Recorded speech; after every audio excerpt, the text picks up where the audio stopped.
Welcome to Relationship Rewind, the podcast where we explore the complexities of modern relationships. I'm your host, Zara, and today we're diving into a topic that many of our listeners have requested: how to potentially reconnect with an ex-girlfriend. Joining me is relationship counselor and author Jamal. Welcome to the show, Jamal. Thanks for having me, Zara. It's great to be here to discuss this sensitive but important topic. Let's jump right in. Jamal, what's the first tip you have for our listeners who might be considering trying to reconnect with an ex-girlfriend? The first and perhaps most crucial tip is to implement a period of no contact.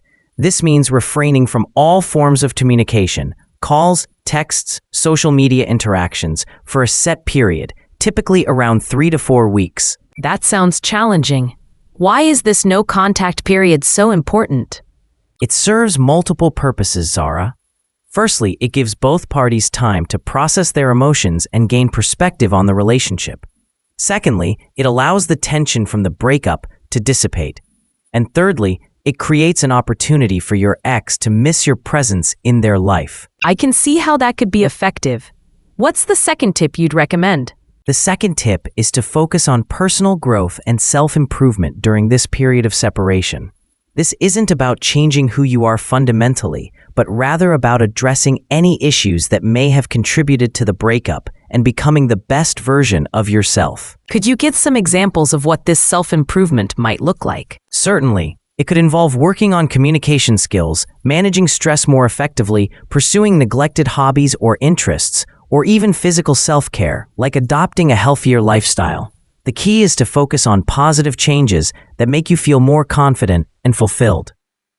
That makes sense. It seems like this approach would be beneficial regardless of whether reconciliation occurs. What's your third tip, Jamal? The third tip is to re-establish contact in a thoughtful, measured way. After the no-contact period, if you still want to reconnect, the approach should be casual and non-pressuring.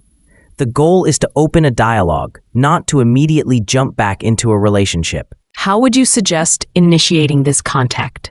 A simple, friendly text or email can work well. Something like, "Hey, I hope you're doing well.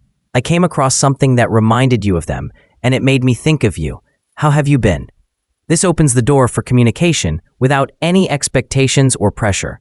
That sounds like a balanced approach. But Jamal, I have to ask, is trying to get back with an ex always a good idea? That's an excellent question, Zara. The truth is, it's not always the best course of action. It's crucial to honestly evaluate why the relationship ended and whether those issues can be resolved. Sometimes, a breakup is the healthiest outcome for both parties. So, what factors should our listeners consider before attempting to reconnect with an ex? They should consider whether the core issues that led to the breakup have been or can be addressed.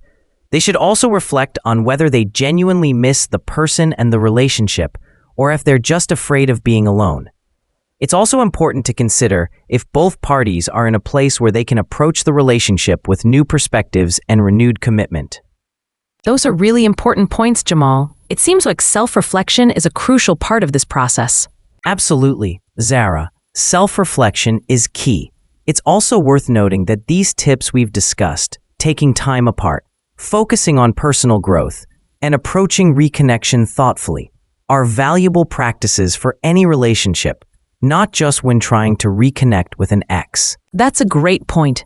To wrap up, could you summarize the key takeaways for our listeners? Certainly. The 3 key tips are: implement a period of no contact, focus on personal growth and self-improvement, and if you decide to reach out, do so in a casual, non-pressuring way. But remember, the most important thing is to honestly evaluate whether rekindling the relationship is truly the best decision for both parties. Thank you, Jamal, for sharing these insights with us today. To our listeners, remember that every relationship is unique, and there's no one-size-fits-all solution. It's always advisable to seek professional help if you're struggling with a breakup or considering reconnecting with an ex.